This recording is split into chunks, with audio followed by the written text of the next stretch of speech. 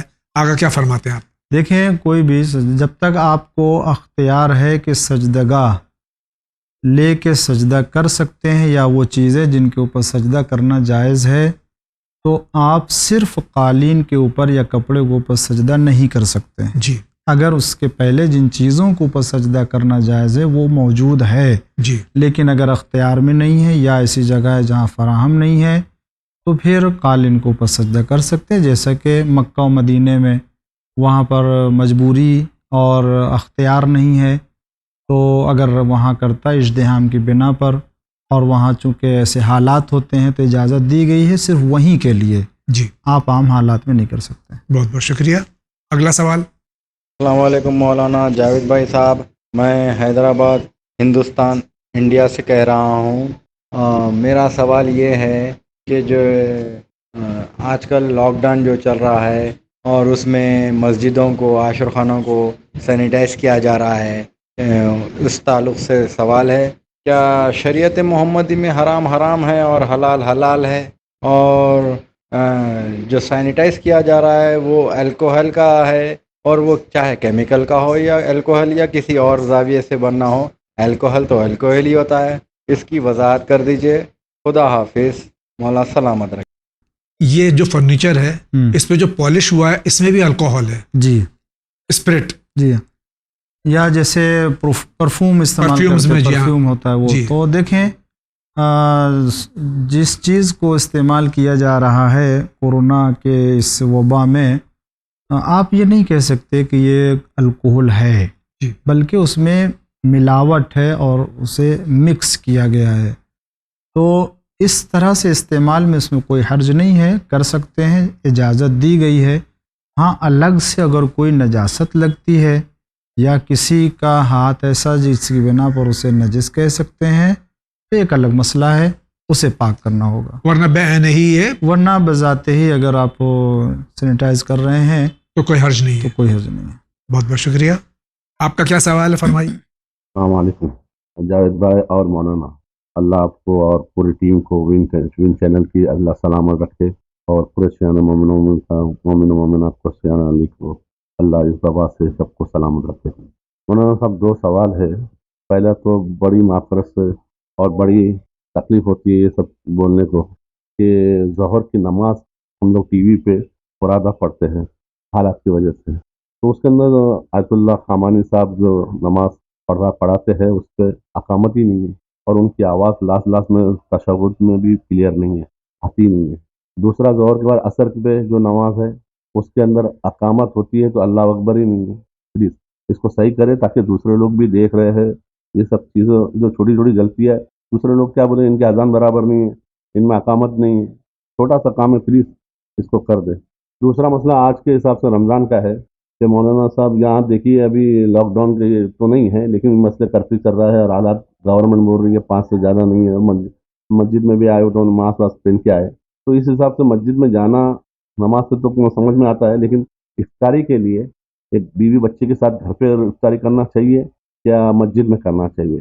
Please اس کا ذرا جواب دیجیے۔ بہت بہت شکریہ، خدا حافظ، اللہ آپ کو سلامت رکھے۔ بہت ہی بہتر چینل ہے یہ، اسے ہدایت کے لیے، خدا حافظ۔ جہاں تک کہ آپ کا پہلا اعتراض ہے، ایڈمن تک آپ کی شکایت انشاءاللہ ضرور پہنچا دی جائے گی کہ جو اس میں خامیاں ہیں، یقیناً اگر یہ غلطی ہے جو میں نے ابھی دیکھی نہیں لیکن بہرحال آپ نے جو دیکھا صحیح ہے، میں یہ ایڈمن تک آپ کی شکایت ضرور پہنچا دوں گا تاکہ اس کا ازالہ کیا جا سکے۔ آگا آپ کیا فرماتے ہیں؟ اگر ایسی نماز ہوتی ہے تو دیکھیں یہ پوری نمازیں نہیں یہاں سے ٹیلی کاسٹ کی جاتی ہیں، وہ تو ایک ویڈیو کلپ ہے اور ویڈیو جو بنائی گئی ہے، اب اس میں آپ جتنا بھی کاٹ سکتے ہیں، جتنا بھی ڈال سکتے ہیں وہ تو، یہاں اگر مقصد صرف نماز کو دکھانا ہے تو ہو سکتا ہے اس کے پہلے نماز اقامت سب جو ہے وہ الگ کر دیا، صرف نماز کو دکھا رہے ہیں، تو اس سے لوگوں کو یہ نہیں سمجھنا چاہیے کہ نماز بغیر اذان اقامت کے، ہمارے یہاں کتاب ہے، سب کچھ ہے، معلوم ہے کہ نماز بغیر اقامت کے اور اذان کے نہیں ہوتی ہے، اور تو اب یہ چونکہ چینل ہے تو یہاں پر تمام مستحبات اور تمام جو تعقیبات کے ساتھ دکھانے کا مقصد نہیں ہے صرف نماز دکھانا ہے، صرف نماز دکھانا ہے، کو نماز دکھائی جاتی ہے اس غرض سے. میں سمجھتا ہوں شاید یہ مقصد ہو سکتا ہے. پھر بھی ہم کوشش کریں گے کہ ہو سکتا ہے وہ اگر رکھتے ہیں تو پورے دکھا سکتے ہیں. جہاں تک دوسرا مسئلہ ہے کہ مسجد میں افطار کرنا ہے یا گھر میں، تو دیکھیں چونکہ حالات ایسے ہیں نہیں جمع ہو سکتے ہیں تو آپ مسجد میں نہ جائیے، گھر میں آپ بیٹھ کر کے بچوں کے ساتھ اپنے افطار کیجئے. اور اگر جا سکتے ہیں تو وہاں مومنین کے ساتھ بھی شریک ہوں، یا آپ افطار بھیج دیجئے وہاں پر جو لوگ جو 4-6 لوگ جمع ہوتے ہیں ان کے ساتھ ہو. اور اوریجنل فائل جو ہے اس نماز کی یا اقامت کی، اس میں ایسا ہی ہے یہ، اس کے باوجود بھی آپ کی شکایت سراخوں پر ہے. آئیے اگلے سوال کی طرف بڑھتے ہیں. السلام علیکم، میرا نام شاہد مسعود ہے اور میرا سوال یہ ہے کہ سورہ لقمان کی آخری آیات میں پروردگار کے بارے میں 5 علم کا تذکرہ ہوا ہے کہ جو خدا سے مخصوص ہے، اور اس میں سے ایک یہ بھی ہے کہ عورت کے شکم میں کیا ہے، نر ہے یا مادہ، یہ اللہ سے مخصوص ہے. لیکن آج کی ٹیکنالوجی انسان کو پہلے ہی بتا دیتی ہے کہ مثلا لڑکا ہے لڑکی. تو اس بارے میں مطلب کیا ہے کہ ٹیکنالوجی تو بتا رہی ہے اور یہ علم صرف خدا سے مخصوص ہے. اور دوسرا سوال یہ ہے کہ جو کسی شرعی عذر کی وجہ سے روزہ نہیں رکھ سکتے ہیں تو کیا وہ فدیے کے طور پر پیسے دے سکتے ہیں یا گیہوں چاول جو یہی دینا ضروری ہے؟ پہلا سوال سورہ لقمان کی آخری آیت کے سلسلے میں ہے کہ صرف اللہ جانتا ہے کہ شکم میں لڑکا ہے یا لڑکی ہے، اور لیکن اب تو سونوگرافی سے پتہ چل جاتا ہے. یہ دیکھیں کوئی مسئلہ نہیں ہے، اس لیے کہ خود اللہ سے اگر مخصوص ہے تو خود ائمہ معصومین علیہ السلام نے تو خبر دی ہے. جی انہوں نے بھی بتایا ہے کہ ہمارے پاس علم ہے. اور مسئلہ یہ ہے کہ کیا آج کے پاس جن کے پاس یہ علم ہے وہ کیا پورے اطمینان کے ساتھ یہ کہہ سکتے ہیں کہ یہی ہونے والا ہے اور اس میں کوئی تبدیلی نہیں ہونے والی ہے؟ جی خداوند عالم کا اس میں کوئی دخل نہیں ہے. اللہ تعالیٰ کو علم ہے اور وہ اللہ قدرت رکھتا ہے کہ اسے بدل بھی دے. جی جو علم لوگوں کو ہو گیا ہے. جی تو اللہ کے پاس یہ قدرت ہے لیکن لوگوں کے پاس یہ قدرت نہیں ہے جو چینج کرنے کا اور بدلنے کا ہے. ان کو تو اتنا ہی معلوم ہے جتنا انہوں نے اپنے علم کے ذریعے سے حاصل کیا اور وہاں تک پہنچے.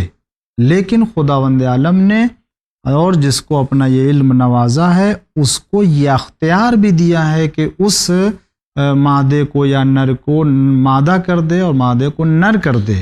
اور دوسری چیز بھی تو اس میں ایک اور چیز ہے، جو سونوگرافی ہے یہ جب شکم مادر میں بچہ یا فیٹس جو ہے یہ ایک مدت کے بعد میں پتہ چلتا ہے، کے بعد پتہ چلتا ہے کہ آخر کیا جو ہے وہ بچہ آنے والا ہے. لیکن اللہ کو اس سے کہیں پہلے علم ہوتا ہے کہ یہ نقطہ یا کہہ لیجئے یہ جو قطرہ ہے یہ کیا بننے والا ہے. کیا سائنس اس کو بتا دے گی؟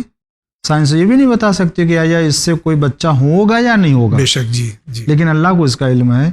خدا کے علم ہے اور اس سے بہت زمین و آسمان کا فرق. دوسرا سوال جو ہے ان کا یہ ہے کہ دوسرا سوال ماہ رمضان المبارک کے سلسلے میں کہ بیمار ہیں اور روزہ نہیں رکھ پاتی ہیں تو فدیہ جو ہے یہ پیسہ دے دینا کافی ہے یا اناج دینا ہے؟ وہ اناج، باقاعدہ اناج دینا ہے.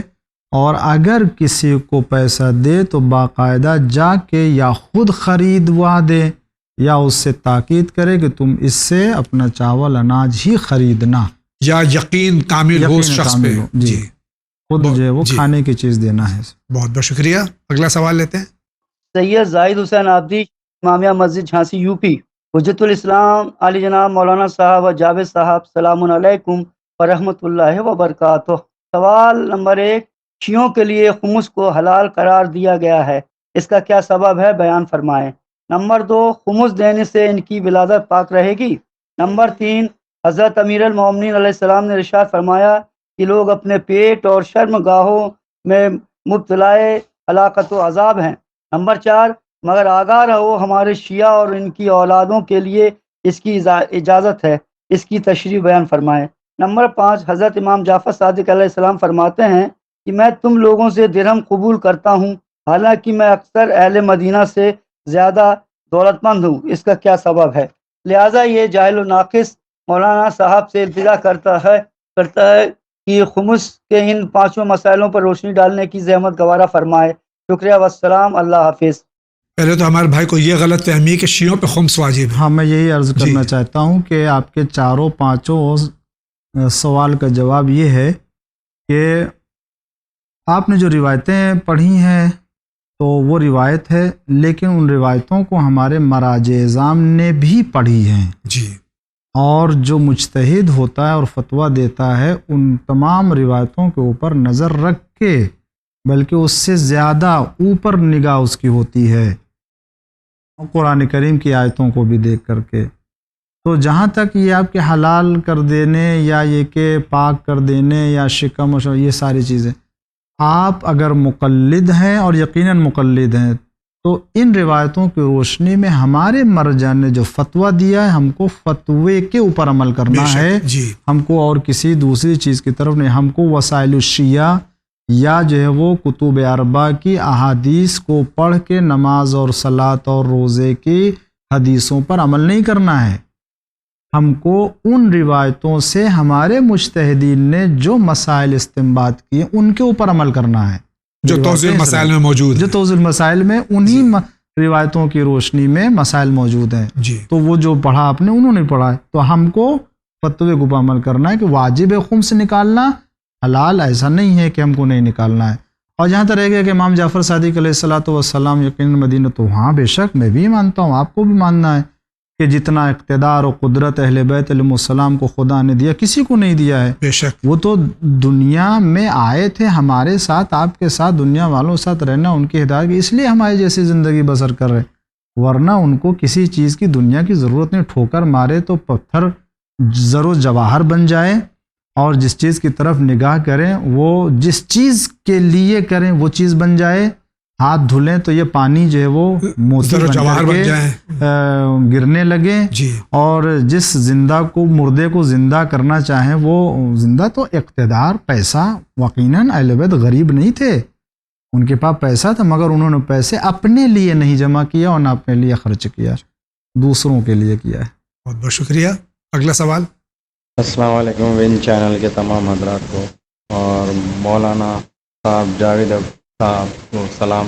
اور ابھی میں پروگرام دیکھ رہا تھا حقوق پہ، عورتوں کے حقوق کے اوپر چل رہی تھی گفتگو، کہ صادق خمانی صاحب بیان کر رہے تھے کہ جو سو مرد کو مہر زیادہ سے زیادہ دینا چاہیے، مگر مرد مہر دے رہی کہاں ہے؟ مرد کے پاس جو سو معاف کرا لینے کے سو وہ ہے، عورتوں کا مہر ادا ہوتا نہیں ہے، اور عورتوں کو جو ہے سو ہر طریقے سے تکلیف دی جاتی ہے، اور ان کا مہر ادا نہیں کرتے، بعد میں معاف کرا لیتے ہیں، یا ان کو طلاق نہیں دیتے یا خلا لے لیتے ہیں. یہ سب مسئلے ہیں ان کے، مگر جو ہے پرابلمس کریٹ ہو رہے ہیں ڈے بائی ڈے. یہ سب چیزیں ہیں. مولانا صاحب حقوق کے لیے بتائے ہیں کہ عورتوں کو حقوق ایک میں سے 5 پیسے رہتے ہیں، کچھ پرسنٹیج بتائے ہیں وہ کم سے کم، کہیں پہ کچھ عورتوں کو مردوں سے زیادہ ہے، کہیں پہ عورتوں کو مرد کے برابر ہے حصہ. اگر کوئی پرخانی جائیداد ہو کسی کی، اس میں دادا پردادا کی کسی کی جائیداد ہے، اس میں اگر بٹوارا ہوتا ہے پیسوں کا، جائیداد کا، تو وہ کیسے ہو ذرا بتائیے گا پلیز. ہم چاہتے کہ اس میں ایکول شیئر ہو سب کا، عورت اور مرد کا سب کا. کیا یہ شرع سے برابر ہے؟ اب شرع تو کوئی مان رہے نہیں یہاں پہ. جہاں پہ اپنی جو مفاد کی بات آتی ہے وہاں فوری شرع آ جاتی ہے اپنی مفاد کے لیے، نہیں تو جو ہے سو من مانی چل رہی ہے سب کی. والسلام ورحمۃ اللہ، جزاک اللہ خیر. اس کا جواب دیجیے گا پلیز. جو یہ حقوق اور مہر کے سلسلے میں انہوں نے دیکھیں، مہر کا مسئلہ یقیناً وہ عورت کا حق ہے جی، اور اسے دینا چاہیے، اور جتنے بھی مہر قرار دیا گیا ہے وہ عورت حق رکھتی ہے کہ اسے طلب کرے، بلکہ شوہر کو اتنی تاخیر کرنی نہیں چاہیے کہ مطالبہ کرے، اس کو لے جا کے اسی وقت جس وقت عقد ہو رہا اسی وقت ادا کر دے. یہ چیز ہے. اور دوسرے یہ کہ جہاں تک ان کے حقوق اور ان کے اوپر ظلم ہوتا ہے، نہیں، ظلم نہیں ہونا چاہیے. عورتوں کو جو اسلام نے حق دیا ہے وہ یقیناً ہم سب کو اس کو ادا کرنا چاہیے. ان کی عزت، انسان، اسلام نے بہت احترام دیا ہے عورت کو مرد کے مقابل میں بھی، اور اس کے حقوق قرار دیے ہیں. جہاں تک میراث کا مسئلہ ہے، باپ دادا کی جائیداد ہے تو اس میں عورتوں کو مردوں کو الگ الگ حصہ قرار دیا، اس کی بھی مصلحت ہے، اس کا فلسفہ ہے کہ بیٹوں کو 2 حصہ ملے گا اور 1 حصہ جو ہے وہ بیٹی کو ملے گا۔ اس کا راز بھی یہ ہے کہ جس وقت لڑکا شادی کر کے اپنے بیوی کو گھر لائے گا تو اس بیوی کا خرچہ جو ہے وہ اس بیوی کے اوپر نہیں ہوگا، اس کا خرچہ جو ہے وہ شوہر کے اوپر ہوتا ہے۔ جی، بچوں کا خرچہ شوہر کو اٹھانا، بیوی کو نہیں اٹھانا ہوتا جب شادی ہو جاتی ہے۔ تو اس لیے جائیداد میں حصہ بھی اسی اعتبار سے قرار دیا ہے کہ اس کو جو ہے وہ جتنا ہونا اور چاہیے، شریعت میں آپ تبدیلی نہیں کر سکتے، یہ چیزیں ہیں۔ جی، ماں کا اسی طریقے سے ہے کہ کہیں پر زیادہ کہیں پر کم جو رکھا گیا ہے وہ سب حساب اور کتاب سے رکھا گیا ہے۔ جی، یہ کسی نبی یا کسی انسان یا کسی امام کا حکم نہیں ہے، نہ ان کی شریعت ہے، یہ اللہ کی شریعت ہے اور اللہ نے یہ قانون بنایا ہے۔ کسی کو اس میں تبدیل کرنے یا بدلنے یا اپنی رائے کہ یہ اچھا ہونا چاہیے، ایسے سے ایسے ہونا چاہیے، کسی بھی انسان کو اختیار نہیں، اس لیے کہ یہ قانون انسان کا بنایا ہوا ہے ہی نہیں۔ تو ماں کا اسی لیے اگر بیٹے ہیں، شوہر کا انتقال ہو گیا ہے، ماں ہے، بیٹے ہیں تو اس کا حق الگ ہے، بیٹے نہیں ہیں، شوہر کا انتقال ہو گیا تو اس کا حق الگ ہے۔ 4 حصہ 8 حصہ اسی لیے رکھا گیا ہے۔ یہ سب حساب و کتاب سے، یہ قابل تبدیل نہیں ہے، نہ ہماری رائے کا محتاج ہے۔ بہت بہت شکریہ۔ آپ کا کیا سوال ہے؟ سید زاہد حسین عابدی، امامیہ مسجد جھانسی یوپی۔ حجت الاسلام علی جناب مولانا صاحب جاوید صاحب سلام علیکم ورحمۃ اللہ وبرکاتہ۔ سوال 1، کس سبب کی بنا پر لوگوں پر روزہ واجب قرار دیا گیا ہے؟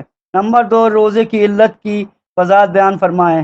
نمبر 3، پروردگار عالم نے امت محمدی پر 30 دن کے روزے فرض کیے جبکہ گزشتہ امتوں پر اس سے زیادہ فرض کیے گئے تھے، لہذا یہ جاہل و ناقص مولانا صاحب سے التجا کرتا ہے کہ معصوم کی حدیث کی روشنی ان تینوں مسائلوں پر روشنی ڈالنے کی زحمت گوارہ فرمائیں، جس سے ہم چینل مل کے ناظرین مستفیض ہو سکیں۔ شکریہ والسلام، اللہ حافظ۔ ماہ سیام کے روزوں کے سلسلے میں 3 سوالات ہیں۔ دراصل 2 سوال ہیں جاوید صاحب۔ جی، پہلا اور دوسرا روزے کے سبب، روزے کی علت وہ ایک ہی ہے۔ جی۔ دوسرا سوال جہاں تک ہے وہ ہاں ٹھیک ہے۔ جہاں تک پہلا اور دوسرا کے روزے کا سبب کیا ہے، کیوں روزہ رکھا قرار دیا گیا، کیوں روزے کی علت کیا ہے، تو اس کی علت یہ ہے کہ جیسا کہ معصومین علیہ السلام نے فرمایا ہے، چھٹے امام نے، امام رضا علیہ السلام نے، کہ روزہ اس لیے فرض کیا گیا ہے انسان پر تاکہ فقیر اور غنی کے درمیان کا جو فاصلہ ہے وہ ختم ہو اور غنی کو فقیر کے فقر اور اس کی غربت کا احساس ہو جائے، کیونکہ فقیر بھوک اور پیاس کے درد کا احساس کرتا ہے مگر غنی بھوک اور پیاس کے درد کا احساس نہیں، لیکن جب روزہ رکھ کے بھوکا رہے گا اور پیاسا رہے گا تو اسے فقیر کے اس درد کا احساس ہوگا۔ یہ اس لیے واجب، یہ ایک علت ہے۔ جہاں تک 30 روزے کے قرار دیے جائیں، 30 کیوں ہے تو اس کا بھی علت ہے۔ حضور اکرم صلی اللہ علیہ وآلہ وسلم نے فرمایا ہے کہ 30 روزہ قرار دیے جانے کا سبب یہ ہے کہ جب جناب آدم علیہ السلام نے درخت سے تناول فرمایا تھا تو وہ غذا شکم میں 30 دن رہی ہے، تو چونکہ وہ 30 دن غذا باقی رہی تو اللہ تعالیٰ نے ان کی ذریت کے اوپر، اولاد کے اوپر یہ 30 دن روزہ رکھا اور روزہ رکھنے کو اور روزہ کو قرار دیا ہے۔ سبب 30 دن کا یہ ہے۔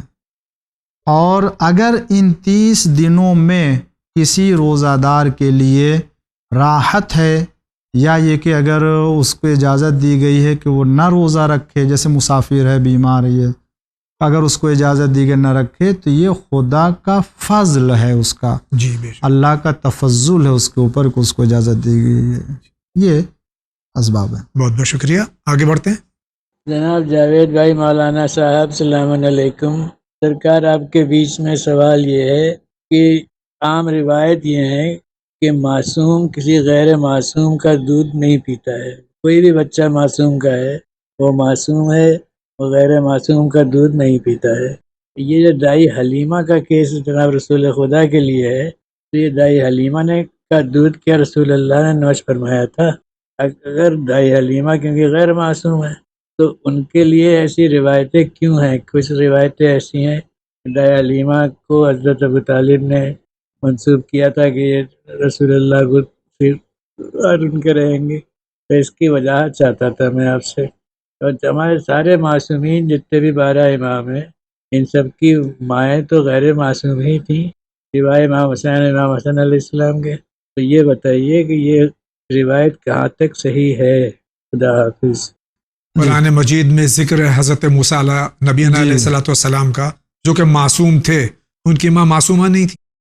جی دیکھیں، یہ روایت ایسی کوئی روایت میری نگاہ سے نہیں گزری ہے کہ امام کے کو دودھ پلانے والی ماں معصومہ ہو، ایسی کوئی روایت میری نگاہ سے نہیں ہے، اور نہ ایسی کوئی روایت میرے خیال میں ہے۔ جی اگر آپ نے دیکھا ہے تو آپ حوالہ مدرک دیجئے تو غور کیا جائے گا۔